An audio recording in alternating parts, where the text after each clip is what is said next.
Hello అండి, hi అందరికీ.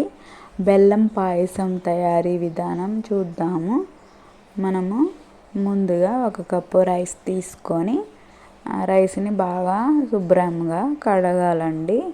ఇలా కడిగి వాటర్ వంపేసుకొని ఇందులో 1 కప్పుకి 2 గ్లాసుల వాటర్ తీసుకొని నానబెట్టుకోవాలి. ఒక 5 మినిట్స్ తర్వాత పల్లీలు తీసుకొని వేయించుకుంటున్నాను.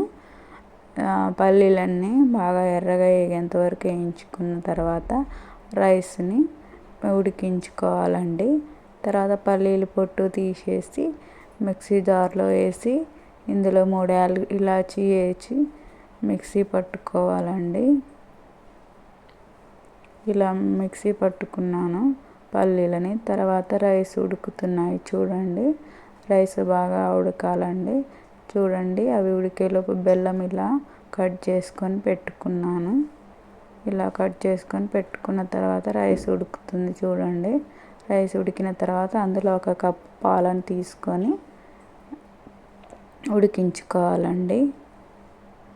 ఇలా రైస్ మొత్తము ఉడికించుకోవాలి. చూడండి, రైస్ ఉడికేసింది.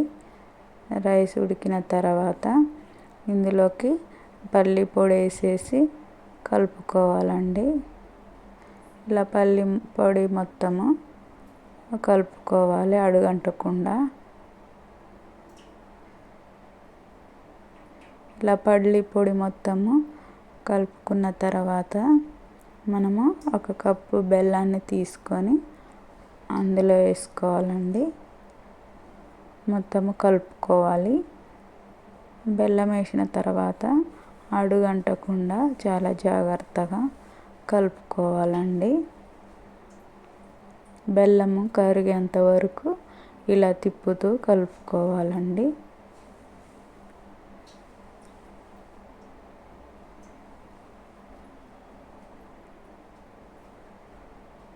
ఇందులో కొంచెం సాల్ట్ కూడా ఇస్తే ఎంతో టేస్టీగా ఉంటుంది. సాల్ట్ కూడా వేసుకోవాలండి. ఇలా సాల్ట్ కూడా వేసుకొని మొత్తం కలుపుకోవాలండి.